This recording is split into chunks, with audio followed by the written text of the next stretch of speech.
Chers amis, je tenais à vous souhaiter un très chaleureux Shabbat Shalom depuis Yerushalayim, Ira Kodesh, la ville sainte. Le parasha de cette semaine, parasha Toldot. Yitzhak met au monde deux enfants, deux jumeaux, Esav et Yaakov, et c'est vraiment deux axes d'héritage du monde tout à fait opposés jusqu'à aujourd'hui. Esav est l'aîné, et le jour où Abraham Avinu est décédé, les deux avaient 15 ans, Yaakov cuit un plat de lentilles rouges. Le texte nous raconte que Esav revient des champs, il est fatigué, il a une faim terrible, et il demande à Yaakov, donne-moi de ce plat de lentilles. Ce plat de lentilles était préparé, parce que c'est un plat qu'on donne aux endeuillés, pour le deuil d'Abraham Avinu. Alors Yaakov lui dit, ok, mais je te le vends contre ton droit d'aînesse. Esav dit, de toute façon, je vais mourir. À quoi ça me sert ce droit d'aînesse? Allez, je suis d'accord. Et la transaction a lieu en bonne et due forme. Esav va amener ses copains, ses voyous, et ensemble, ils mangent, et ils rigolent, ils se moquent de Yaakov et disent on mange les lentilles à lui, et on se moque de lui. Sur quoi on mange les lentilles à lui, à Yaakov? Parce que pour eux, cette transaction n'a aucune valeur, parce que le droit d'aînesse, ça n'a aucune valeur à leurs yeux. Donc en fait, ils ont obtenu le plat de lentilles pour rien. 48 ans plus tard, lorsque Esav va apprendre que Yitzhak a béni Yaakov à la place de Esav, il va hurler. Il va dire, il m'a pris ma bénédiction et il m'a pris mon droit d'aînesse. Donc il a regretté cela. Mais sur place, aucune importance, il avait faim, l'essentiel c'est profiter de ce monde-ci. Et c'est très curieux qu'il ait dit, je vais mourir, alors à quoi ça me sert maintenant le droit d'aînesse? Profitons de ce monde-ci. La Gemara dans Traité Brachot dit tout à fait le contraire. Si quelqu'un maintenant, il est en bataille contre le Yetzer Hara, alors c'est marqué qu'il doit énerver son Yetzer Tov contre le Yetzer Hara. Qu'est-ce que tu me proposes comme bêtise maintenant, de perdre mon Olam Haba, de faire des péchés, etc. Il doit faire tout un pourparler comme ça avec le Yetzer Hara, et laisser le Yetzer Tov, le bon penchant, s'exprimer. S'il a vaincu le Yetzer Hara, tant mieux. Sinon, qu'étudie la Torah. La Torah elle amène tellement de sainteté sur la personne que ça va l'aider à vaincre le Yetzer Hara.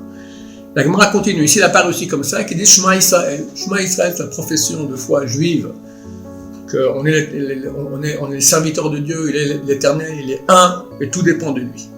Et si ça aussi, ça n'a pas marché, alors la Gemara donne le système D, qui pense à la mort. Mon cher ami, tu n'es pas ici pour 120 000 ans. La vie passe, et pour finir, on finit sous terre. Et après, on a un Olam Haba, on a un monde futur qui est éternel, ça ne s'arrête jamais, jamais. Et la qualité de ce monde futur ne dépend que de ce qui se passe dans ce monde. Donc, perd pas ton temps à des bêtises, va pas faire des péchés, il y a des factures pour tout. Là, normalement, la personne se réveille, elle a réussi à vaincre son Yetzer Hara. Donc, d'après cette Gemara, on voit que l'argument de penser à la mort, c'est l'argument top. Tu n'as pas plus fort que cela. Or, elles savent utiliser cet argument pour exactement le contraire, pour dire à quoi ça me sert de faire des mitzvot. On vit, après on meurt, donc nous devons profiter de ce monde. En fait, la différence entre les deux est la suivante. Est-ce que tu crois en Olam Haba? Est-ce que tu crois qu'il y a une suite à l'histoire de ton être après la mort? Ou bien non, on meurt et tout est terminé. C'est écrit que lorsque Esav est arrivé affamé des champs, il y avait beaucoup de monde à la maison. Et qu'est-ce qui se passe? On dit, Abraham Avinu est décédé. Quoi? Il est décédé? Dans ce cas-là, je crois ni un Dieu, ni un juge, ni un jugement. Comment une figure aussi grande qu'Abraham Avinu peut décéder? C'est idiot, quoi. Il croyait qu'il allait rester éternel. Bon, mais ça va être idiot, d'accord? Donc il ne croyait plus en Olam Haba, il ne croyait pas à une vie éternelle. Donc pour lui, la seule réalité qui existe, c'est ici. Donc profitons avant de mourir, voilà, au maximum.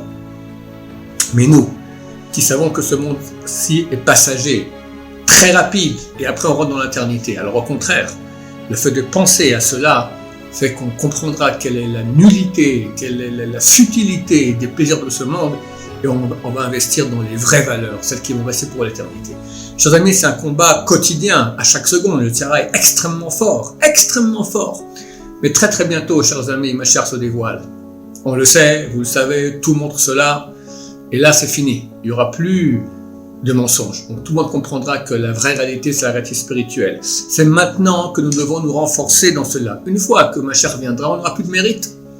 Et notre niveau, cela sera celui où on s'est retrouvé. Comme avait dit une fois un rabbin, on prend la photo, voilà, c'est comme ça que tu restes pour l'éternité. C'est pas tout à fait précis parce que Mashiach va faire en sorte que toute l'humanité va monter de niveau. Mais ce ne sera pas à cause de nous, ça sera grâce à Mashiach. On n'aura plus aucun mérite. Le mérite, c'est maintenant. Maintenant que c'est difficile, maintenant que le Yetzirah se déchaîne, c'est normal. C'est marqué l'Ifnei Shever Gaon. Avant la brisure, il y a la super élévation. Le Yetzirah, bientôt, il va être brisé, terminé. Dieu va l'égorger. Donc maintenant, il se déchaîne dans toutes ses formes. Donc on doit se battre, au contraire. C'est le dernier moment, la dernière ligne droite de l'histoire. Et comprendre qu'on fait partie du peuple juif. Qui pour nous, ce monde-ci est un monde d'épreuves, un monde passager. Ne pas faire attention à toutes ces propositions extraordinaires du Yetzirah. Viens, kiffe dans ce monde. Non! On est là pour être serviteur de Dieu, on est là pour kiffer dans le monde de réalité, qui sera lui éternel, et pas dans ce monde qui est tellement futile et tellement passager. Je vous souhaite à tous un Shabbat Shalom, plein de bonheur, plein de sainteté, plein de proximité de Dieu. Amen, amen, Shabbat Shalom, au revoir.